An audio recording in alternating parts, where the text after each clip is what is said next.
নমস্কার বন্ধুরা, সোনালীর সংসারে আপনাদের সকলকে স্বাগত। শুভ জন্মাষ্টমী। দেবায় নমঃ। এতদ্ভাগস্বামিন্নাদি নৈবেদ্যানি সহিত শ্রী গোপালচন্দ্রায় নমঃ। ওং নমঃ সঙ্গোপঙ্গেভ্যো নমঃ দেবন্দপুষ্পে।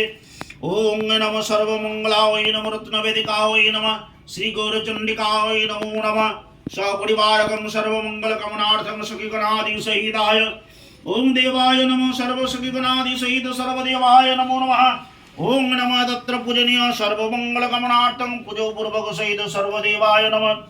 ओम नमः सचंदनं तुलसी पत्रादि मुखो शुद्धार्थं श्री गोपालचंद्राय देवाय नमो नमः। ओम नमः हरे मुरारे मधुकैटभ भारे गोपाल गोविंद मुकुंद स्वरे जुगेश्वराय कृष्ण विष्णवे नारायण नमो नारायण नमो। हे कृष्ण करुणा सिंधु दीन बंधु जगतपते गोपीश गोपिकांत राधा श्री कृष्ण। ओम नमः तत्र मिष्टन्नादि भोग सहिताय श्री गोपाल देवाय नमः। मिष्टन्नादि भोग सहित गोपाल देवाय नमः। ओम नमः तत्र सर्वमंगल कामनार्थं श्री गोपाल देवाय नमः। प्रणिस्वाहा उपनिस्वाहा स्वनिस्वाहा पिन्नो मर्षित् स्वाहा। ओम दस्साद ओम दस्साद ओम दस्साद।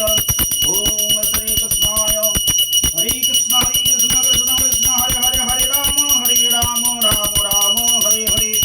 ओम नमो भगवते वासुदेवाय नमः। भगवते वासुदेवाय नमः। कृष्णाय नमः। ओम गोविंदाय नमः। सर्वमंगलाय नमः। प्राण। আজ আমার গপু সোনার জন্মদিন, তাই গপু আজ খুব খুশি, অনেক সাজুগুজু করেছে। আমরাও সবাই সারা সকাল থেকে গপুরকে পুজো দেওয়ার জন্য ব্যস্ত। আজ গপু সোনার পুজো হচ্ছে। আপনাদের যদি গপু সোনাকে আজ ভালো লাগে তো রাধে রাধে বলে কমেন্ট করে দেবেন।